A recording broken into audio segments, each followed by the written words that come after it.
Investigations are at the heart of much of the new Humanitarian's coverage, exploring everything from the UN's carbon footprint to sex abuse within the aid sector. One of those investigations last year looked at a raft of sexual abuse and exploitation allegations at a UN-run camp for civilians in South Sudan. Our investigations editor, Paisley Dodds, spoke to Saunders, the UN Special Coordinator on improving response to sexual exploitation and abuse, to see what progress has been made over the years to tackle the problem and assist victims. What follows is their conversation. How was your trip to South Sudan? It was very interesting. I think they made a lot of progress, at least in terms of coordination stuff. There's still issues, of course. I went to Malakal. It's a difficult area because, of course, you have a POC, which is a protection of civilian site, designed for 13,000 people, where you have over 40,000 people crammed in. What types of improvements have you seen since the story that we wrote about the sex abuse allegations? In Malakal, there's a task force just for Malakal, or for that state in South Sudan. They came across as really committed. A lot of younger people, committed, hardworking, trying to do the right thing.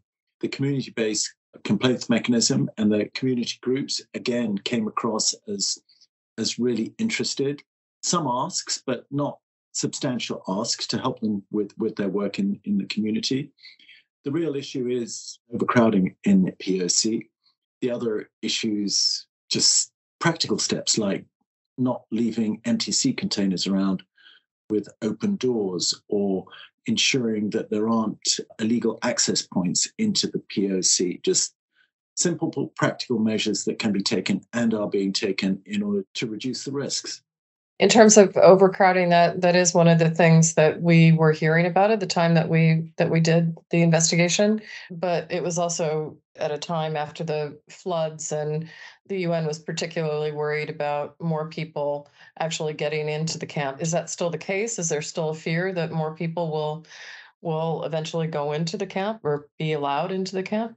They have persuaded the government to set up a small IDP site in Malakal town. But the people already in the POC, and there are about 40,000 of them, and there is some space around the POC to expand a bit so that they can decongest. And I think that's hugely important. I think also measures like ensuring there are no illegal access points so people come and go in a controlled manner, and that they sort of enforce curfews and things like that are all just practical measures to reduce the risks.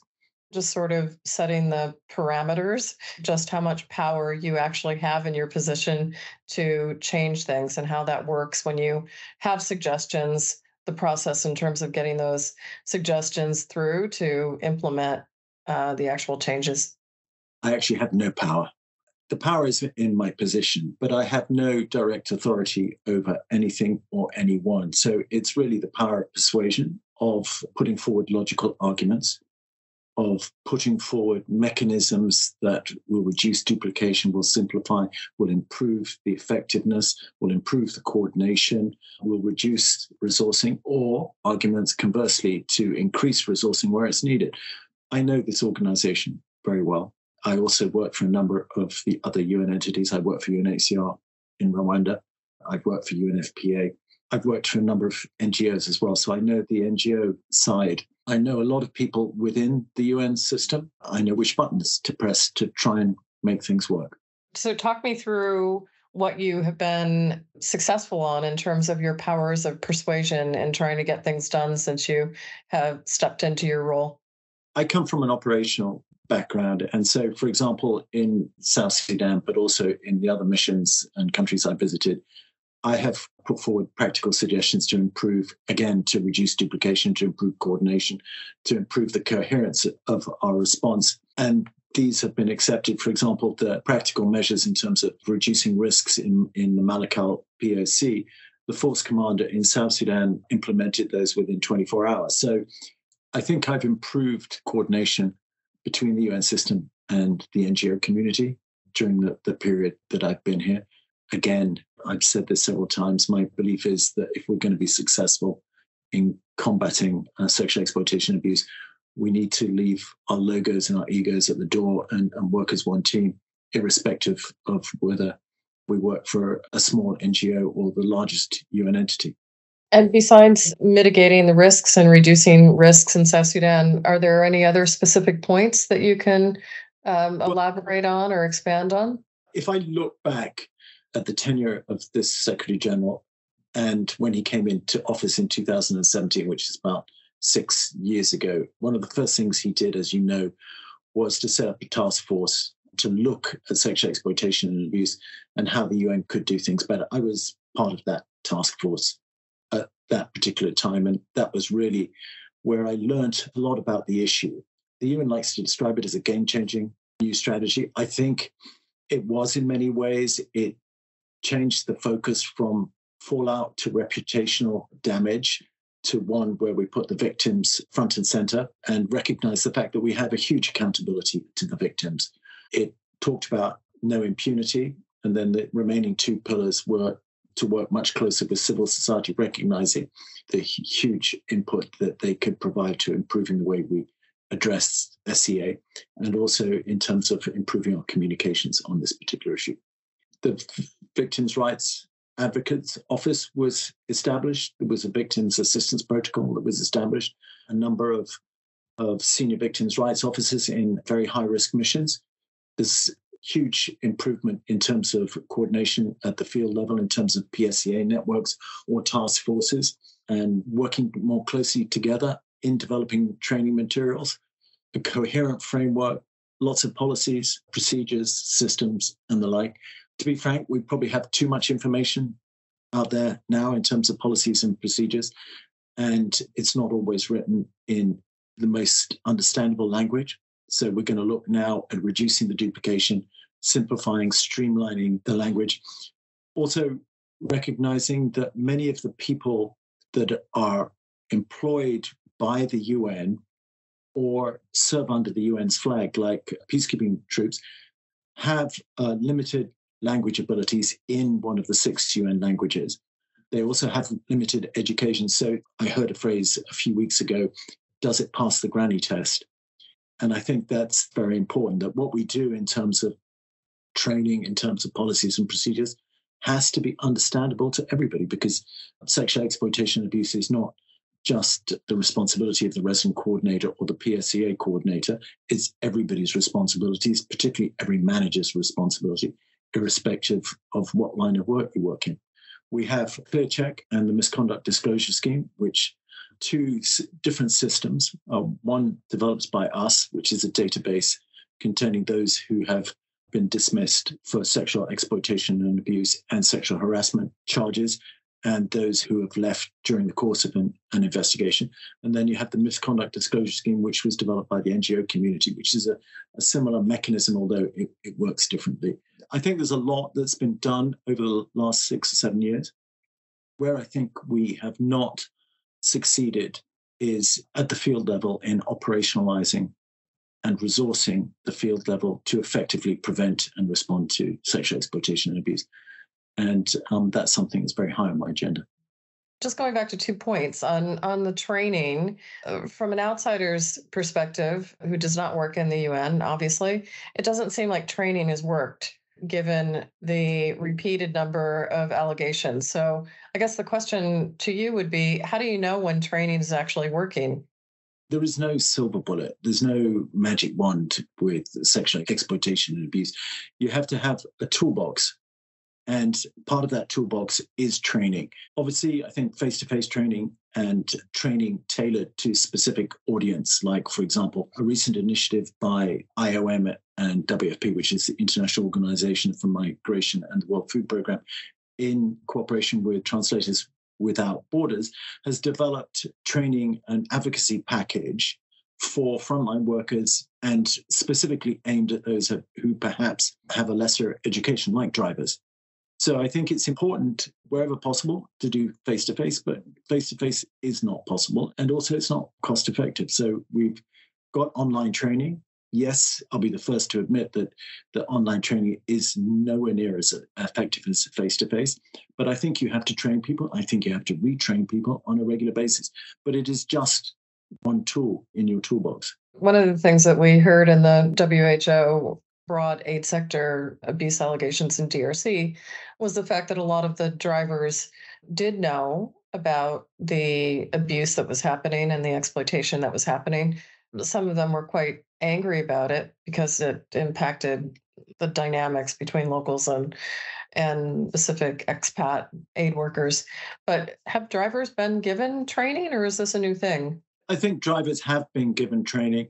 What's been developed now by IOM and WFP is new advocacy materials, including, for example, scenario-based type training, which I think is going to be much more effective. But I'm not sure if all drivers have received training, because I wouldn't assume, for example, that every driver would have immediate access to a computer. It seems like everybody knows about this and hardly anybody is reporting it. I'm not talking about the women specifically. I'm talking about the drivers, the translators, the people who are actually helping the UN personnel on the ground. I do wonder whether they are aware of what they should and what they shouldn't do, and what means they could actually use to report exploitation at the very least. We conduct a survey annually, and that's one of the improvements that's made. And last year we had about 37,000 responses. About 14% of those said that they would not report SEA because of the fear of retaliation. Another smaller percentage said that they would not report it because they didn't know how to report it. And another equally small percentage, around 10%, would not report it either because they didn't want to get involved or because they thought somebody else would report it. So we're looking now at bystander initiative to get people to understand why it's important for them to report. The culture change to improve trust and reduce fear is going to take longer, but it's certainly something that we have to work on. That people have to come forward if they know something or they hear something, and you're absolutely right. Often people do. So just going back to one of the other things that you mentioned in the list of successes that you noted, in terms of the clear check system, I do understand that this system hasn't been in place very long, but sources that we have talked to who have access to the system say that there are only about 350 names on it right now. I'm wondering if that number is accurate, and if that number is accurate, why are there so few people on the clear check system given the number of allegations that we've seen? And also, why are people accused of sexual harassment not being entered onto the clear check system? It is my understanding that people who are, I was going to use the word convicted, but have found to have committed sexual harassment are on clear check. And we're now looking at rolling it out to all forms of misconduct. It's also a reason why we're looking at adopting the misconduct disclosure scheme in the UN as well, which is the scheme developed by the NGOs. We feel that more systems and schemes and databases that we have in place in order to stop these people being re-employed by the UN, the better. We're also talking to Interpol to see where we can link up with them. And is that 350 number more or less accurate? ClearCheck is run by HR, so I don't know the exact numbers, but I know that it's not huge. But you have access, presumably, to the ClearCheck system, right? My team has access, but I'll be very frank with you, I've never been into it. It doesn't interest me to find a particular name of an individual. The second question, you started to touch on it in terms of operational capacity. Could you talk a little bit more about that as a blocker, and also expand upon that in terms of what other blockers you see in trying to implement some of the reforms that you would like to see? There are lots of blockers. Probably the biggest blocker is the issue itself. It's been around for thousands of years. It's endemic in every society. It's not one thing. It has many different drivers. You have a culture of silence in many countries. You have the stigma attached to it. So I think the issue itself, in some respects, is a blocker. Another blocker, I think, is perhaps cultural, is perhaps generational. We're conditioned not to talk about these issues. I think even though managers and leaders are committed to having a zero tolerance to sexual exploitation and abuse and to eliminating it from within the United Nations, I think this sort of conditioning from a young age not to talk about sex and things like that is a blocker. In some respects, I think I was fortunate that I worked for UNFPA for nearly 6 years, and that unconditioned me to this particular issue. I think resources are an issue in many respects, but in particular, ensuring predictable and sustainable resources to have people at the field level, PSCA coordinators who are being funded by one agency for 6 months, and then there's a gap for 3 months or another 6 months, and then another agency suddenly agrees to fund for a year. So I think we need predictable, sustainable funding for tackling SEA on the ground. Resourcing in terms of donor funding. I just came back from South Sudan. In 2017, there was close to 15 million being spent on gender-based violence services in South Sudan. The figure today is about 8. So the breadth and the types of services have been reduced. And as you will probably know, in terms of our victims' assistance, we rely very heavily on services, GBV services in the countries and areas where they live. I think also, in practical terms, I think underfunding of peacekeeping operations is an issue, just in terms of things like decent accommodation for the soldiers, internet access so they can call home, rotation of soldiers at regular intervals so they're not left in rural areas cut off for months at a time, sports equipment and recreation, just things that reduce the risk. Take a country like Central African Republic, which is a vast country with very little infrastructure, where during 8 months of the year where you have the rainy season, you cannot go anywhere by road. So if you're a young platoon commander with a group of soldiers in a remote temporary operating base, you are almost cut off for 8 months of the year. Member states need to resource peacekeeping operations correctly so that they can have, for example, helicopters to ensure that commanders visit their troops on a regular basis, to ensure rotation of troops, to ensure that they're resupplied properly and the like. So I think resourcing is a huge issue. I think member states are aware that resourcing is a huge issue, but budgets get tighter every year. Other blockers, the fact that we're dealing with many, many different entities. We've got 35 plus UN entities, many international NGOs, national NGOs.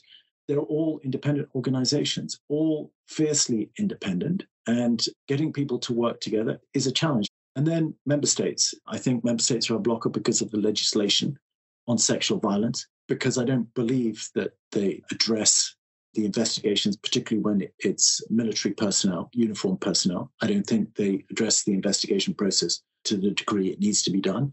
And I don't think they address accountability of soldiers who have committed SEA. And when they do address the issue of accountability, I don't think the punishment that is meted out fits the crime. There's an awful lot we can do with member states to improve things as well. From our reporting, not just investigations, but also in our overall coverage, when we do some of the more analytical pieces where we track how much money has been promised and what it's gone to. Inevitably, it seems like SEA and GBV prevention, people say that it's a priority, but when it comes down to it, it doesn't seem like it is in terms of money.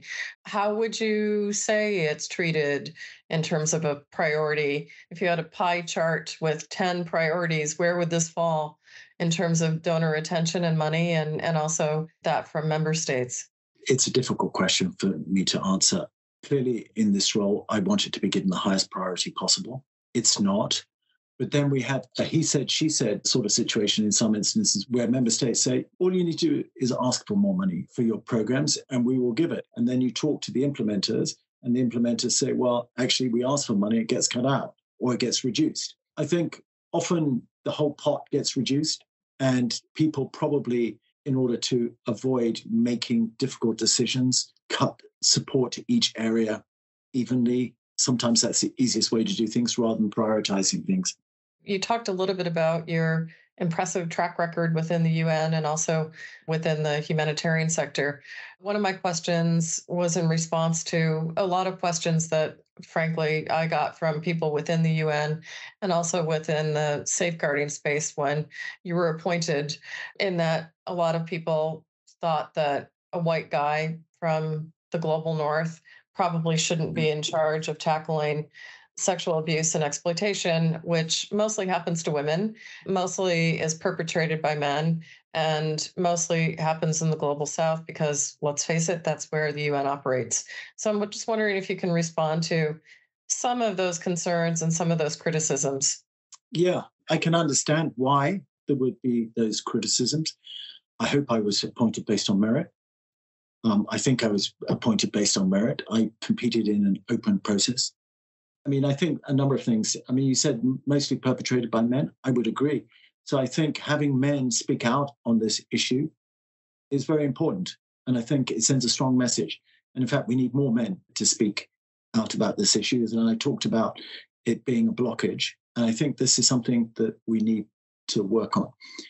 I think probably my background with NGOs and working with different UN entities in many diverse different functions, whether that was operations, building and running refugee camps, emergency response, development programs, peacekeeping with various NGOs and UN entities, and in different areas from procurement to supply chain to safety and security to ICT to general management, you name it. I've been fortunate to have a very diverse career. Fair enough. I think also we live in a patriarchal world, and sometimes it's perhaps easier for me to get my foot through the door than somebody else. So, talking about this issue of impunity, we've certainly seen lots of alleged and lots of probable perpetrators go free or not be punished or not be disciplined. The most recent example was with the 3 WHO managers who, quite frankly, were let go on a loophole, which I'm sure you know all about. I'm wondering if you think it's time that the UN retires the phrase zero tolerance. Obviously, accountability and having no impunity are hugely important, not only because perpetrators need to be held to account, but also in terms of prevention. We haven't been as successful, I think, as we would like, as the Secretary General would like in this respect. I talked a little bit about member states and the need for member states to step up. It's not just in terms of uniformed personnel, in terms of investigating and holding accountable uniformed personnel, but also in terms of civilian personnel, because often you hear of people leaving a particular country because of sexual exploitation and abuse, and then they return to their home country and they're not tried in their home country. And it's often because it is an incredibly difficult issue to try in terms of facts and being able to stand a good chance of a conviction. And often countries will choose not to use their resources on a case which they feel they can't be successful on. I think the culture of silence is also a strong driver. I think the trauma resulting from SEA is also a huge driver. Obviously, I would like to see more accountability. In terms of retiring the phrase of zero tolerance, most of us have retired it anyway. We refer to zero tolerance to inaction. And I think that's a more important way of saying things. Will that new phrase end up being rolled out at some point? I would think so. A lot of the UN entities and NGOs and people working in this area are using it already. Interesting, because I always did wonder what justified the UN using the term zero tolerance. But what we really do need to be focusing on, to my mind, and sometimes that gets lost in the dialogue, is prevention. Our primary focus has to be in preventing this from happening. You've spoken very eloquently and pretty honestly about all of the shortcomings in the investigations and in the investigatory practices. So if you could talk me through this. We've seen problems within the UN system, not a lot of joined up communication between various UN agencies and their investigatory leads. And then obviously in terms of the peacekeeping issue, you've already spoken about shortcomings and limitations within investigations practices with member states. So realizing that this is a broad topic, I will leave it to you to talk to me about what the problem is with investigations at this point and what the recipe is for fixing it. Ideally, and this is just a personal viewpoint, I think we should take investigations outside of UN entities. I don't think it is right that the UN should be investigating itself. I would like to see a separate agency, a separate Inspector General's office that undertook investigations on behalf of the whole UN system. Having said that, I think a lot of the investigations that are done are actually done very well, which is why I think it takes time. Although it is true that we do have a shortage of investigators within the UN that are trained in victim-centered investigations, in trauma-informed investigations. And that is sometimes an issue because I think if you re-traumatize the victim or extend the trauma of the victim, that extends the length of the investigation and perhaps doesn't make it as good as it could be. In an ideal world, that's what should happen.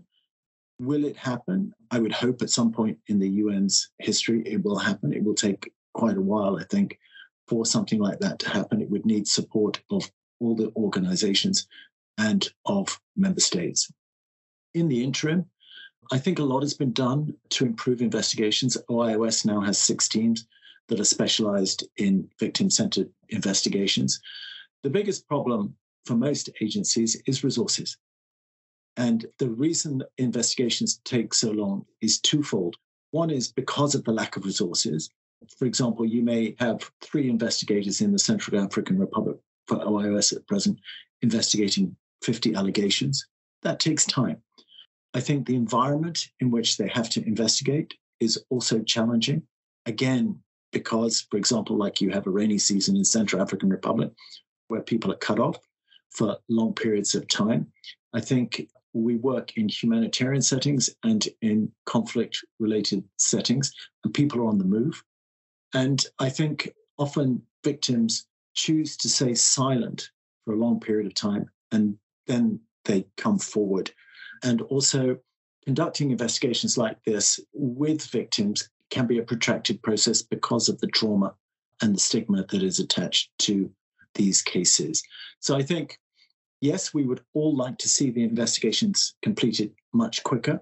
The other thing that we would like to see is better information sharing on investigations during the course of an investigation with the victim, for example, with the senior victims' rights officer, with resident coordinator, people, basically, because the trust goes. If you make a complaint and you don't hear anything for a year, then you think it's disappeared into a big black hole and nothing's being done. To my mind, there has to be regular feedback on what's happening with the investigation without compromising the investigation. And victims talk to one another. If people feel that nothing is being done, they won't come forward and make complaints. So I think a lot of work still to be done on investigations. The investigation teams of all the UN entities need to be better resourced. The IASC has started a review of investigations to see where we can improve them. We've put together a working group that's working on a policy and procedure for sharing of information. CHS Alliance, which is an NGO alliance, is working on training for investigators, and we're doing better analysis of data as well. So I think there is a lot going on, but it's certainly an area we have to significantly improve on. You're probably one of the first UN officials who've actually said that you don't think that the UN should be investigating itself. That's a first for us to hear that. So two last questions. I'll try to make this quick. You obviously saw, or hopefully you saw, our WHO story that looked at the types of victims assistance that was offered to women who alleged that they were abused or exploited during the Ebola outbreak. I think that there was an overall feeling that the assistance was not what it should have been, and certainly not as long as what it should have been, given how traumatic some of this abuse actually was. I'm wondering if you can talk a little bit about the discussions of trying to roll out better victims assistance programs, and specifically whether the UN is inching closer to the idea of reparations. And if it's not, why not? Actually, Jane Connors is probably better placed than I to respond to this as a victims' rights advocate. And we have a victims assistance protocol and many other tools. And we have a trust fund, although the trust fund is not particularly brilliantly funded. I think up to date, it's received about 4 million, and there's about 1 million that is undergoing programming now. Again, it's not a simple issue. And I think, frankly, some acts of sexual exploitation and abuse, it's not possible to put people back to where they were beforehand. I think also victim assistance has to be holistic. It cannot just be monetary. I think it's multidimensional and multifunctional. I think it has to involve psychosocial support. It has to involve medical support. It has to involve skills development, perhaps microfinance and legal assistance. I think in many of the countries in which we work and operate, probably, even though justice is important, that's probably not the first thing on the minds of the victims. And because of the stigma, because often they get ostracized from their families and their communities, it's socioeconomic opportunities and the ability to support themselves and to support any children born out of sexual exploitation and abuse. Paternity claims is another issue, frankly, that we have not been very successful with. And we now have a senior task force led by Catherine Pollard in the USG for TMSBC to look at how we can improve on that. Again, a lot of it is to a certain extent being stonewalled by member states, although some member states have started to step forward in this regard and are being active, including Nigeria and South Africa, although we still have to wait to see what the results will be of this increased activity in this particular area. So I think in terms of skills development, in terms of income opportunities, in terms of ensuring that the children get to go to school and stuff like that, I think it's far too little, obviously. We are very much dependent on the services in place in particular areas. In some places that just are not services. To my mind, we have to get to grips with how we're going to deal with that in terms of victims assistance where there are inadequate services. The way we look at it is rather than singling out a particular victim in order not to re-stigmatize or to re-traumatize, we look at supporting the whole community in terms of projects and skills development. I think it's important that we consult with the communities and particularly with the victims as to what projects and what skills development and what sort of enterprises they would like.